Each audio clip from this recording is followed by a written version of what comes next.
Hi guys! Samahan niyo ko ulit for today's video. Sorry na, natagalan yung kasunod na mini vlog ng Mari nyo. Naging busy lang talaga ang Mari nyo at may mga inasikaso din kami. Katuloy pa nga din to ng last mini vlog ko guys. Sa mga nagtatanong pala bakit wala na akong mini vlog, marami naman akong stock na videos kaso nga lang nawalan ako ng time mag-edit at mag-voice over. Babawi na lang talaga ako, promise, at marami naman kayong aabangan. At heto nga ipagpapatuloy ko yung paglilinis dito sa CR ng aking mga biyanan. CR nga ng mga biyanan ko to pero hindi sila gumagamit dito. Meron silang sariling CR sa kanilang kwarto. Gaya nga ng sinabi ko nung nakaraan, open tong CR na to, kahit sino pwedeng gumamit. Ginagamitan ko nga ng walis yung sahig kasi mabuhangin talaga dito. Lalo na at maraming gumagamit, hindi maiwasan na pumasok talaga yung buhangin kahit nakapaan na.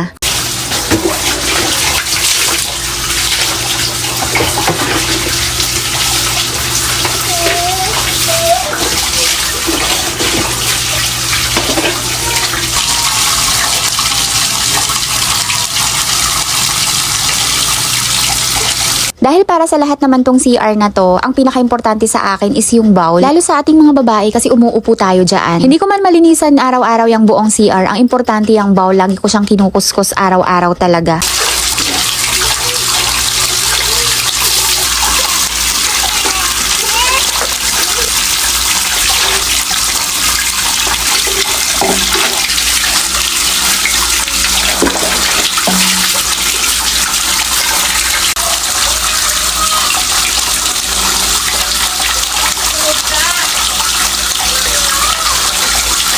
Binabad ko nga pala ulit yung timba sa Sunrocks na original. Kaya nilagyan ko siya ulit ng color safe at kukuskusin ko na siya ulit. May mga naiwan pa ang libag kaya uulitin ko ulit.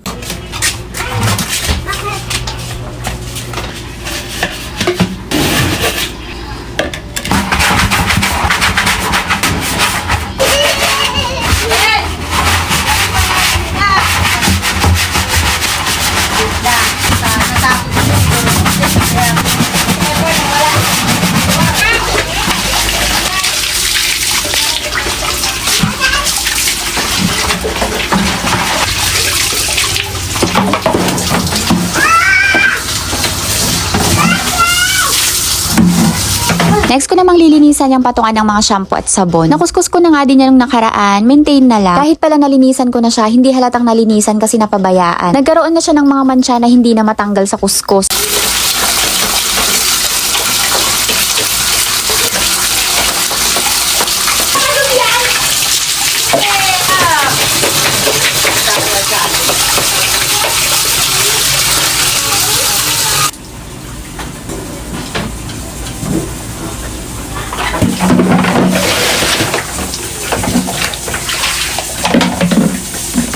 Hindi pala nagtatapos dito yung paglilinis ko ng CR kasi maraming nagsuggest sa inyo at naguutos na kiskisin ko din yung pader or is-is. Dahil gusto niyo ako napapagod, sige isunod natin yan. Yun lang muna guys for today's video. Agyamanak! Bye!